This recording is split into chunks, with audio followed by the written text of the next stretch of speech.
I'm so glad you're here because today we have someone so special on the show. Look, we've all had moments of discomfort in our lives, experienced pain, setbacks, failures, and I think so many of us are going through a lot of pain and some extreme discomfort right now with everything that's going on in the world. So today's guest has some encouraging news for us. He says that discomfort leads to transformation and innovation. And on the other side of discomfort is the opportunity to grow, change, and live up to our highest potential. Sterling Hawkins has been featured in Forbes, the New York Times, done an incredible TED Talk. He's a master innovator, internationally recognized thought leader, and a top-rated keynote speaker. And I am so grateful and so excited to have you here. Thank you, my friend, for joining us. It's great to be with you. You know, it sounds so much better when you say it than it feels day to day. I got to tell you. Oh my gosh. Well, you're amazing. And I'm so glad you're here. You've made time to come and share your wisdom on the show when we're in the middle, you're in the middle of moving and we're in the middle of craziness with COVID and you showed up. So I appreciate you showing up and you inspire me so much. I watch a lot of your talks that you have on YouTube. And I love your TED Talk. I've actually watched your TED Talk a few times and because I love the message that you share. And it's just such a great reminder because man, we all go through a lot of discomfort. Can you tell us about what it was that was kind of your rock bottom or your tragedy that you turned into a triumph and led you to where you are today? Yeah. Well, I feel like I've had more than my fair share of these like rock bottom moments. And the one that that kind of crystallized everything happened, I guess it was about 3 or 4 years ago, where like the business I was working on fell apart. I ran out of cash, so I didn't really have money to do anything. My girlfriend broke up with me. It was kind of like words out of a country song. I was just going to say that. I was like, you sound like a country song right now because I listen to country. Yeah. And I was just in kind of the pits of despair, feeling bad about myself and, sitting on the computer, scrolling through social media, wishing I was someplace, somebody else. Pizza boxes stacked up in the corner. And, I'm sitting at the computer one day, which is at my parents' house, which is where you live when you don't have any cash. And I get this conference email, just a kind of generic one that we all get probably a bunch of every day, kind of a spammy thing that says, well, why don't you come to our conference? And as I was about to hit delete, this thing my mom said when I was younger came to me. She hadn't said it recently, but for whatever reason, it came to mind. She used to say the way out is through. Turns out that's a Robert Frost quote I know now. For me, it'll always be my mom, right? Yeah, I like that your mom said it. Yeah.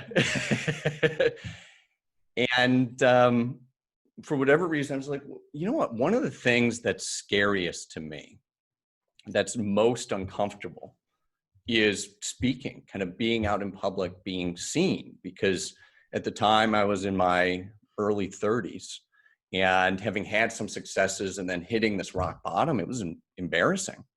I didn't want to share with anybody. I kind of isolated and retreated. And then, the way out is through. I was like, you know what?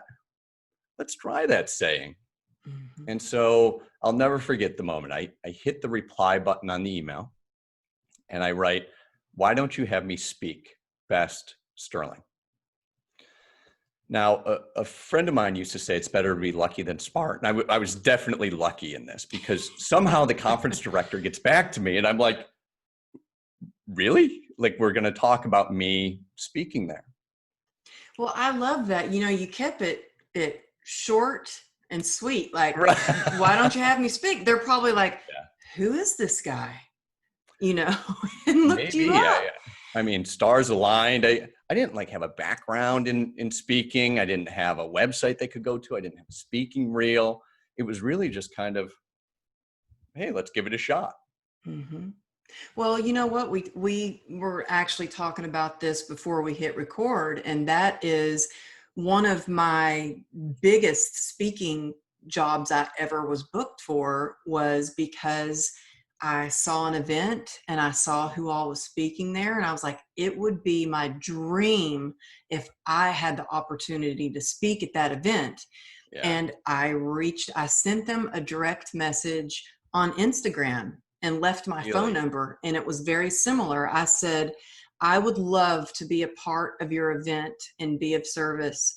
Here's my phone number. And they actually called me and I got really lucky, but and at the time I was like, this is what I want to do. Yeah. What are they going to say? No, so I Right. didn't really think that they would say yes though. And that was a whole Yeah. process. But I think when we're just like, something's got to change, we do whatever we can to make that change happen. Right. So I want to know how many people you spoke in front of this was like one of your biggest, was this your first speaking event? Well, at first, kind of recent. I had done some early in my career, and of course, like a public speaking class in college. But this was the first one where I Like got big paid one? any meaningful money to come speak. And what you were just saying reminds me of that great quote. It's like fortune favors the bold. I may have screwed that up, but you probably heard that before. And sometimes it just takes reaching out and saying, you know what, it's a Hail Mary, but what do I have to lose? Yeah, you have to ask. And I've had Yeah. people ask me a lot, like, how did you get that speaking job? I'm like, I asked. You have to ask. And a lot of Yeah. people, I think people are going to come looking for you and say, oh, well, you speak at my event. And sometimes that happens too. But Hmm. most of the time, I ask if there's something I want, I ask for it. Yeah. And I love the saying, your hard work puts you where your blessings can find you, I love it. because you have to work hard. I think it's about hard work, it's about the Yeah. courage that you just talked about, and it's taking those action steps to make it happen. Yeah. Well, when I was on the phone with this conference director for the first time, we talked about what I wanted to speak on. At the time, it was all kind of innovation focused because that was all my background. And, at the very end of the call, I think because I had nothing to lose, and again, all it takes is asking, I said, well, what's your budget? And he actually gave me a number, and I don't know what I was thinking at the time, but I was like, I've never really done this before. I don't know what I'm doing. I'd like to get paid double that. And he didn't answer me at the time, but came back to me by email a couple of days later. And he's like, we'll fly you business class and we'll meet in the middle on price. Does that work? And I'm like, yes, I think I pushed this far enough. And that was it. Wow. Wow. I did Yeah. something similar once. Yeah. It was one of my first speaking jobs, and I had no idea like how to negotiate. I didn't know, speaking fees range so much. And I remember they said, well, what is your fee? And I said, well, what is your budget? Mm-hmm. And just to answer, well, what's your budget? I was like, in other words, I don't know. Yeah. Yeah. So when you got to Singapore, how was that? How big was the audience? Well, I was terrified. I mean, I practiced incessantly. My poor sister heard this talk that I was giving like hundreds of times. I would write it and rewrite it, change the deck, change the story, move the ending to the beginning. And about 3 weeks before I stopped sleeping very well, because I started having anxiety about it, like, Yeah. what am I doing? I Hmm. I don't belong in front of, I think it was a couple thousand people in Singapore. Like, Yeah. it almost felt like that imposter syndrome. Oh my Or gosh. like it's not me. They've got the wrong guy. Thank you so much for sharing that, because I think we all go through those moments where it's imposter syndrome and like, oh my gosh, and moments of freak out. And Yeah. I did the same thing before I did my TED talk. And Mhm. oh my gosh, I was terrified. And in fact, every one of the other speakers, they all had PhDs. And so I started that comparison, and even my husband was like, well, they put it up on the website and you're the only one that doesn't have a PhD. And I was like, he Yeah, said, like, do you thanks for helping think? me out with that I information. know. And then I know. And then he said, well, you should ask if they can at least say that you're an author. And so when I talked to the curator, I was like, you know, my husband told me I'm the only one that doesn't have a PhD. And she goes, oh, are you concerned because you don't have a PhD? And I was like, well, yeah. She goes, you have a PhD in heart. And that is why you're invited to do this TED Talk, because you have heart. And I was like, that changed I love my that. life. And I think that if Yeah. everybody can remember, we're all asked to do something, an event, or whether it's an event and speaking in front of a boardroom of 8 people or in front of 8,000, we have either our experience or we have the heart to show. We all have something to share and we can all learn from one another. And so Mm. I appreciate you sharing that you were scared too. It's really Yeah. scary. And it's, I guess, the number 2 fear besides death itself is speaking in public. And then yet we still Yeah. choose to do it. Now, do you still get nervous each time you speak? Nowhere near what it used to be. I've done it enough times where, like, I'll still have the same thoughts in my head, but I don't like grab onto them as much anymore. The thoughts that I think anybody would have, like, well, what if they don't like me? Or what if I don't know what to say? Or what if somebody asks me a question I don't know the answer to? So it's still kind of that same reel runs, but I've done it so many times and I'm like, well, some of those things have happened and I've been okay. And I've kind of navigated it, and it might happen again and I'll probably still be fine. Mm-hmm. But You that made first, it through. You made it right. through this far. You're gonna. Yeah. But the first time in Singapore, I was so rehearsed. I did it hundreds of times, like I was saying. And, I've interviewed a lot of people that have been part of the military. And one of the key things that they focus on is practice, right? Do it Mm-hmm. so many times, it becomes muscle memory. And I think that's kind of a piece of it. But the Mm-hmm. other piece is what you were speaking to is, well, what's the purpose? Mm-hmm. Practice alone really doesn't get you much. You need a reason why. And I got connected to, really, the night before. I was like, well, why am I here? Mm-hmm. I'm here to, like, really make a difference for these people. And that's what I want to communicate. The words are really secondary, but my intention is that you walk out of my talk having gotten a new perspective, a new direction, a new action to take.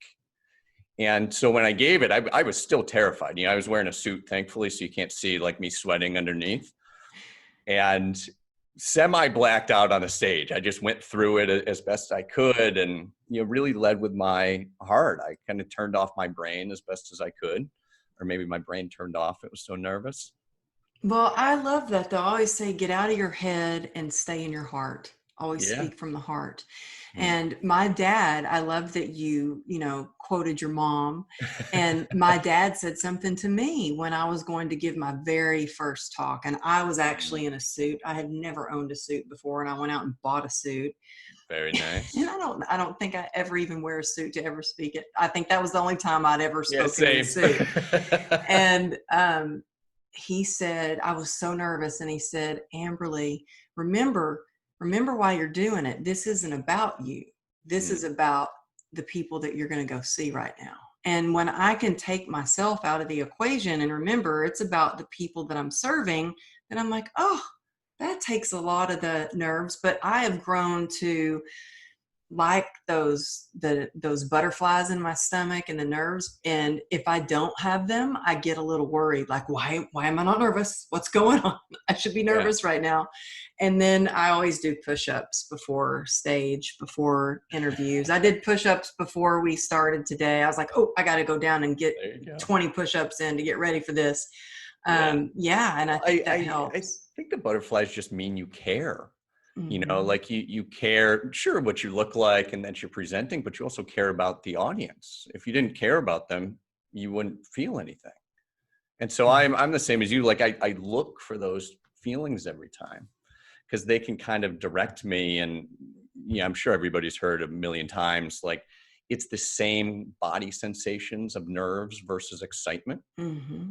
And so, the more that I do it, the more I'm able to kind of harness those things. A good friend of mine, his name's John Livesay, he says, well, you can get your butterflies to fly in formation. I'm like, yeah, that's kind of it. You kind of just direct it over to the more excited side that connected to why you're doing it, connected to the audience. And all of a sudden it's that much easier. Mm-hmm. I love that. Well, Yeah. you talk a lot about moving through pain. I share a lot about that too. I think that, Certainly do. it doesn't necessarily get rid of all the pain, but we get to choose whether we're going to suffer or not. And I love that you talk about how to move through pain and discomfort, and embrace it instead. Now, Yeah. there are a lot of people out there that are really uncomfortable right now. What would you do or tell them or suggest to them to take an action step to get out of that discomfort and start moving towards their goals? Yeah. Well, when I got off that stage in Singapore, I was talking to the conference director and he goes, this was the greatest talk I've seen in my entire 15-year career. Wow. And so I'm blown away by this, right? Because I was just hoping to get by and nobody be like, you're a fraud, get out of here. But Um, you practiced and you did it with heart. I yeah. think and you cared. Yeah.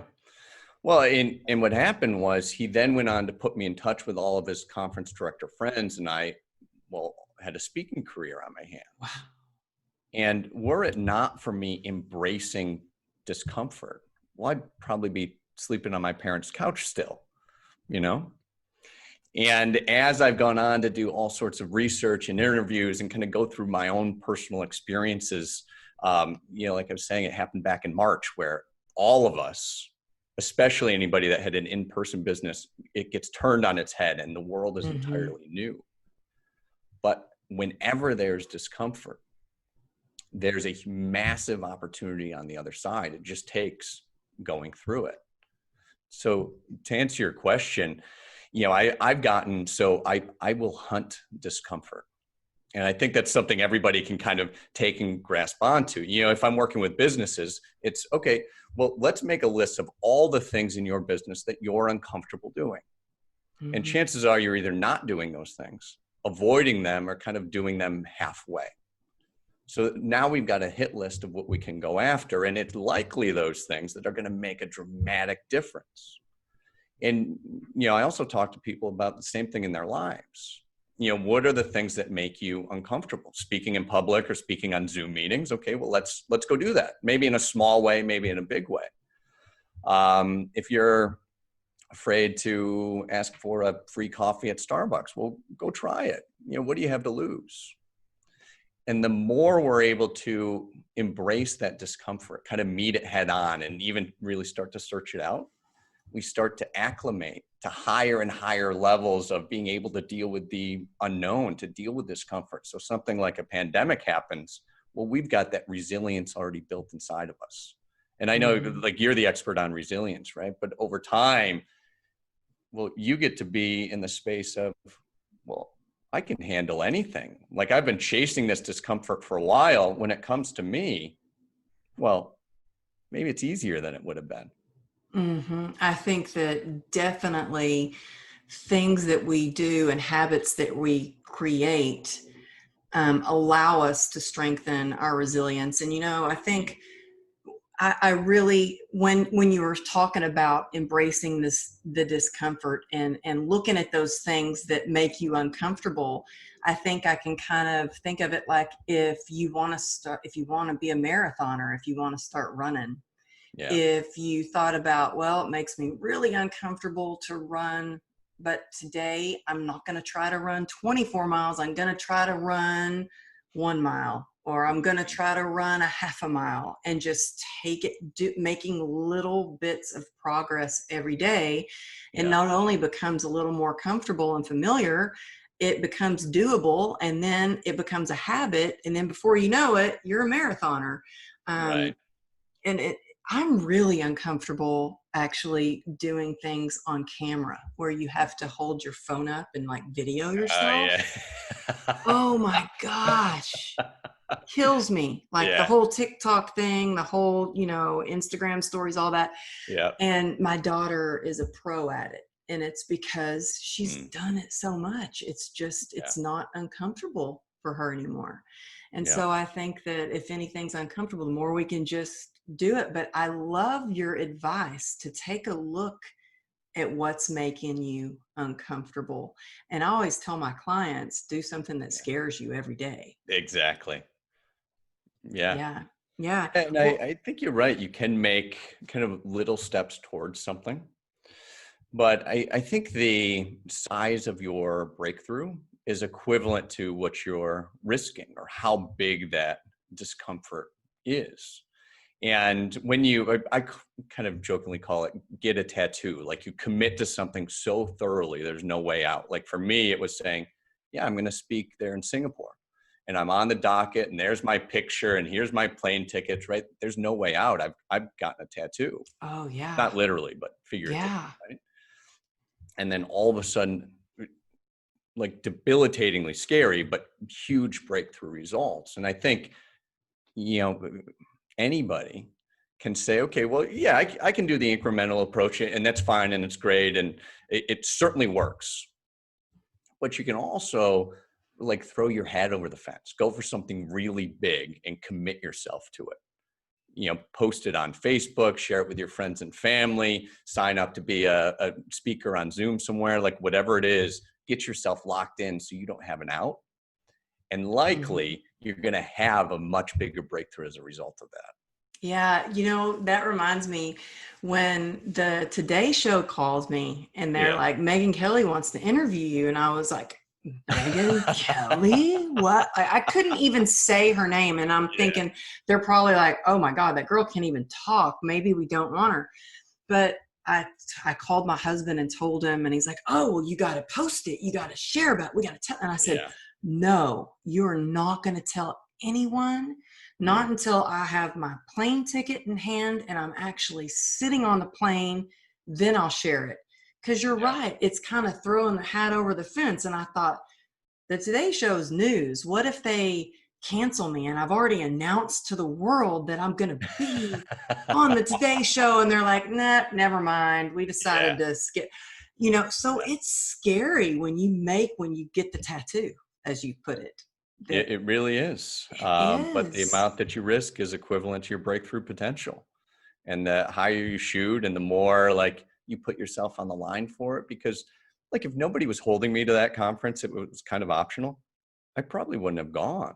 Like, Mm-hmm. oh, I'm really nervous this morning. I'm gonna pass. I'll do it the next day or the next day or the next day, right?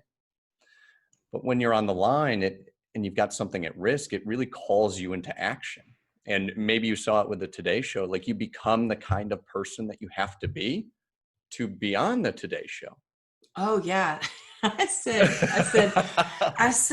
the producer called and I said, well, now what questions are they going to ask me? And she said, oh, this is news. You just need to keep your ears open and listen to what she asks you. And I was like, okay, thank you very much.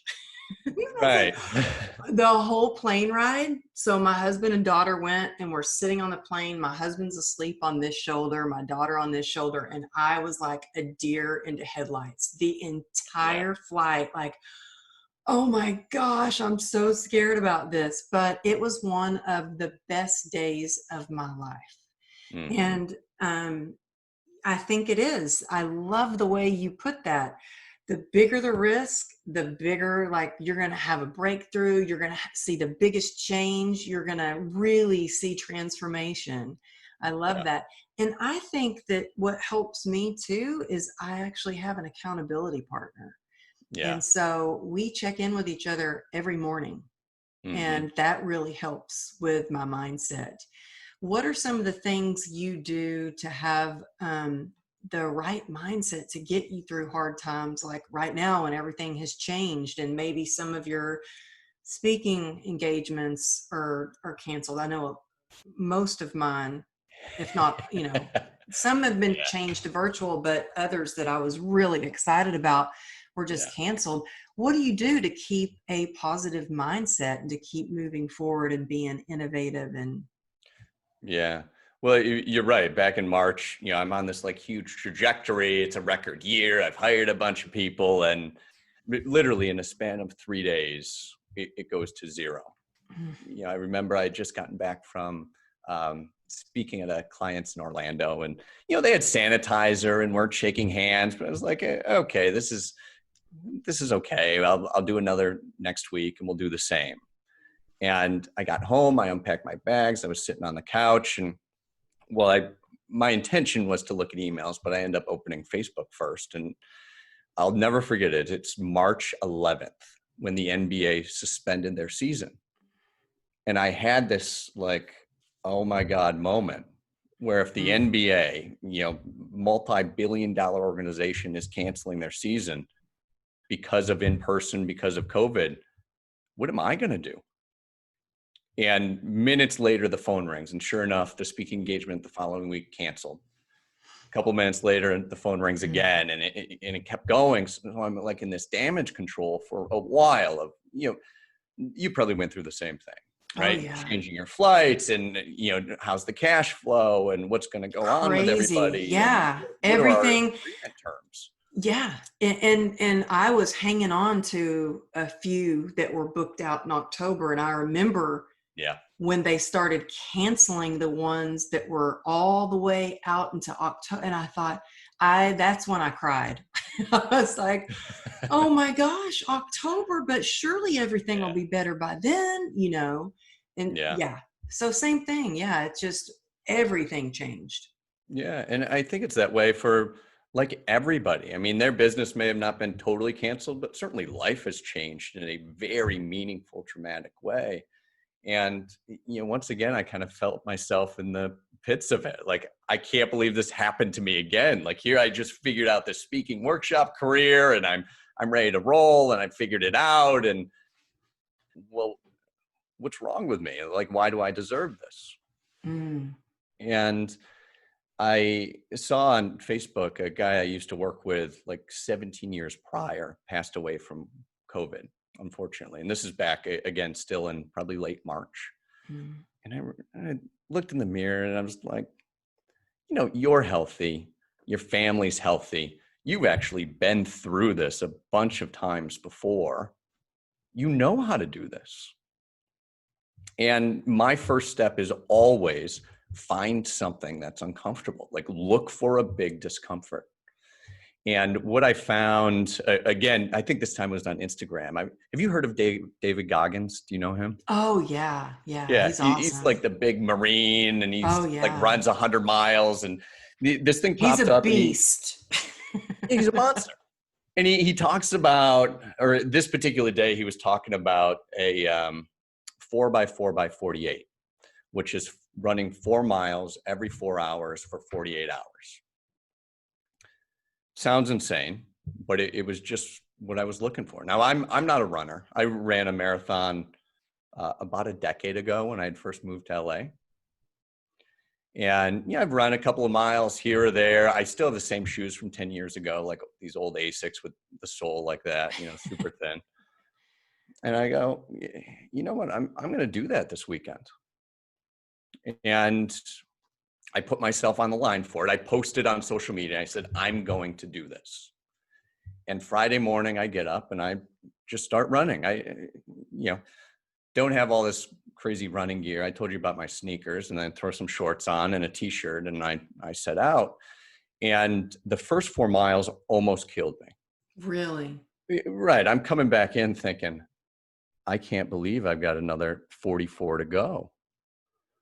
And then it kind of got darker because, I'm getting up at 3 a.m. to do this.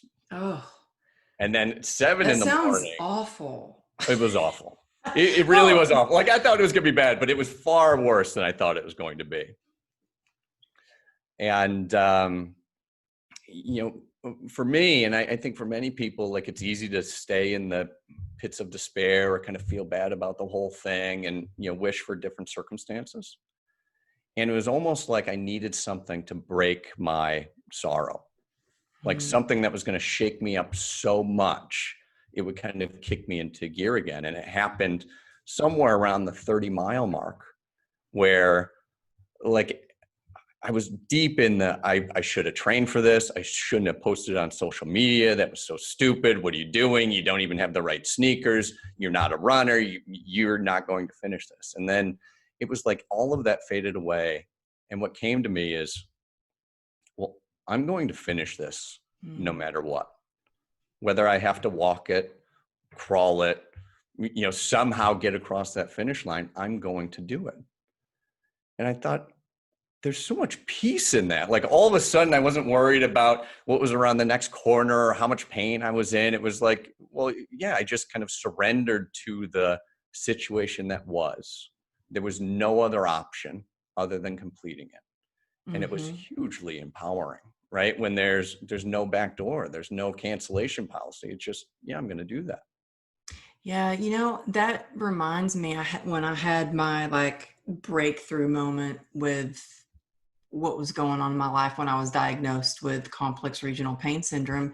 Mm, And it was that same moment of, well, this is it, but I got to get through it. There's no way out but through. And it was exactly. that same kind of moment that I had. And sometimes I do think that it helps to look in the mirror and be grateful for all that you do have. And gratitude for me is just my medicine. It really, whenever Mm, I'm feeling low or start to slip into feeling like, why me? I always think, well, why not me? Why, right. why not me? Why, maybe I can get through this and show others how to get through it too. Maybe Exactly. I'm the one that's gonna, be the one to teach others that they can heal. So why not me? When I got caught up in the why me? Why is this happening? I felt like such a victim.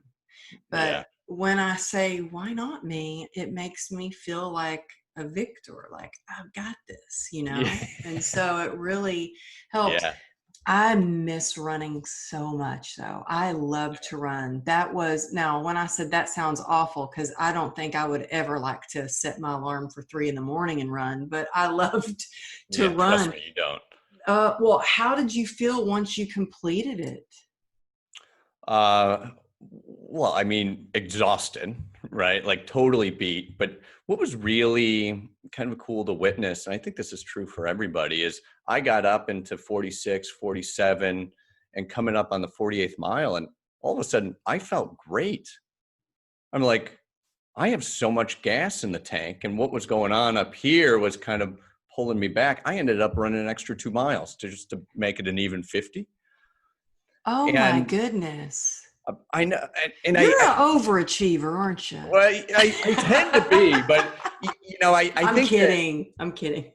I think that the gratitude is such a big piece of it, not just like who you are and what you're doing, but also gratitude for the pain that you're in. And I'd be curious what you think about it. But for me, like, when I go through some kind of pain, I go through some kind of turmoil, like, yeah, wouldn't wish it on myself. I wouldn't wish it on anybody, but it means, like, now I can recognize that kind of pain, that kind of discomfort in another. And there's some meaning in that.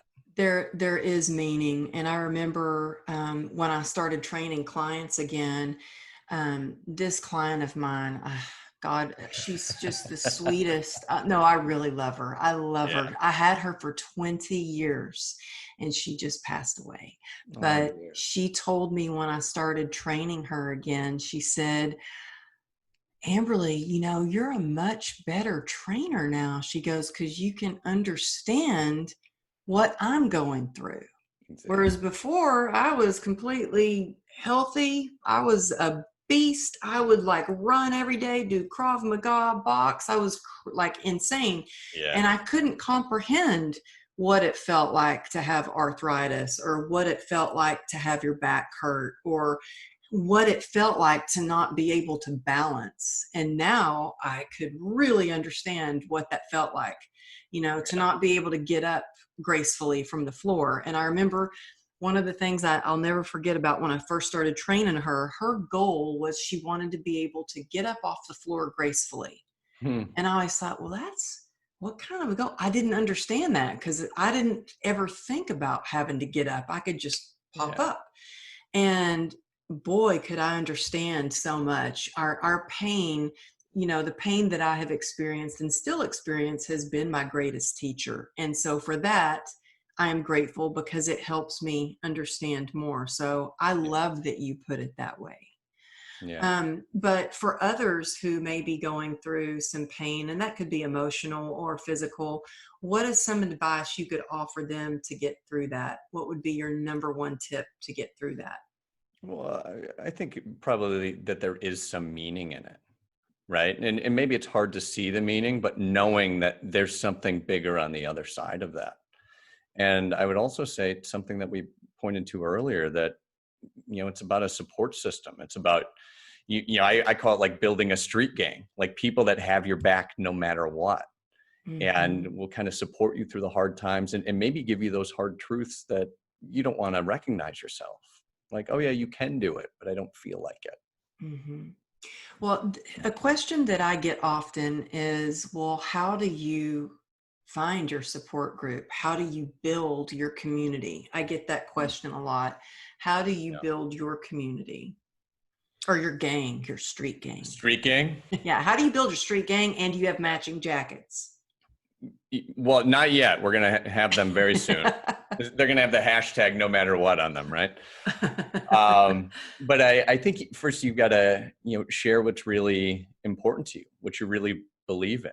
I Mhm. was working with a business client the other day, and she was like, well, here's the executive strategy that we've all been tasked with, but I don't think that's right. I think the answer's over here. We should do X, Y, and Z instead. And I'm like, well, if you're not telling anybody that, nobody knows.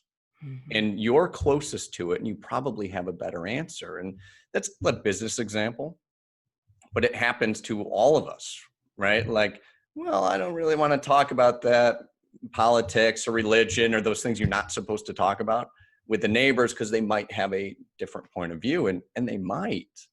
But Mhm. unless you start sharing some of those things that are important to you, some of those things that you're dealing with, or maybe even some of those goals you have, well, the people, your tribe, your street gang can't find you. And it does take a lot of courage, again, It discomfort, to be does. able to do that, because that can be scary. That can be scary. And I remember when I had my first experience with haters, and I had never Mhm. experienced that. And How you have haters, I have no idea. You're like the oh, most you're lovely so person in the world. sweet. Oh my gosh. You're so sweet. I have to say, I was like really heartbroken. It really got me. I was shocked, and they were mad at me because of what I was saying. I was speaking for CRPS, trying to bring more awareness. And I was, saying that you can get through pain with your mindset, you Yeah. know, and they were very upset with that. And I was not trying to, demolish the pain that they were going through but my husband said something that was really made a difference. He said, well, that's good. He said, you're sharing what your truth is. And he goes, Amberly, you always say, stick with the puppy uppers and not the doggy downers. He goes, you need to practice your own advice. He goes, because, Right. and surround yourself with people who have a positive outlook. He said, and so it's like, he often gives me that kind of slap in the face that's like, not really, but like, Right. Kimberly, you need to practice what you preach, and he Right. said, but that is how you find your tribe. And you're right, it can be scary. What would you tell someone that is like, oh my gosh, I am so scared to speak my truth. I don't want to tell people that I'm going through this painful situation, or that I'm going through a divorce, or that I'm going through a breakup, or that I lost Yeah. my job. What would you suggest to help them get over that fear? Yeah. Well, I think we build that resilience kind of holistically. So that means if you're able to handle discomfort in one area, it starts to just naturally take hold in another. And so, you might not be able to say, hey, I'm getting a divorce right out of the gate, that's fine. Well, what can you do? Can you go for a 5 mile run, or, you know, maybe do some of those things in your business that you're nervous or scared to do? Or like, where can you find discomfort in your life? Mm-hmm. And likely, you know, you said something about mindset earlier. And I think it's really deeper than mindset. Is, you know, it's almost a belief, like a core belief. Because my mindset's all over the place sometimes. Mm-hmm. You know, like I wake up and I'm tired and it's not a good mindset, and I exercise and it's a positive mindset, right? But there's something below just the in the moment mindset that really drives you. And so what I've found, and what I'll tell people all the time is, well, it's easier to say those kinds of things right after you do something you're uncomfortable doing, which can be a very simple thing. You know, if you, here's a fun example, right? You don't say I love you to your parents a lot. Well, call them up and say that. And then right after that, well, you might be a little more free to talk about that divorce you've gotten, right? Or one of my favorites is we'll go skydiving. And then when you're all lit up after you make it back on the ground, well, you're probably all excited and ready to roll, and telling somebody that you got a divorce or telling somebody that what you really believe is not that hard in that moment. So It's you can, really sounds like you're talking about perspective and, yeah, and you know, just shifting your perspective a little bit, doing these little things. Because if you're jumping out of a plane, which I've done, by the way, and it's I would love to go crazy. again. It is. It's after you've done that, you do. It's like you've got this boost of confidence that, okay, well, I survived that. Yeah, Things aren't so scary, you know.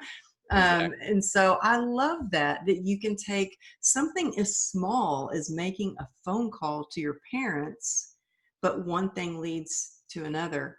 And I also love that you say it's not just about your mindset, but a core belief. And I Yeah. think that I really believe in having those core values. And if something doesn't align with those core values, whether it's a friendship or a business or whatever it may be, then the answers become easier. It's an easier yes or no for you. Exactly. Yeah. Yeah. And I talk with people to say, like, this idea of hunting discomfort and really going after it and growth as a person.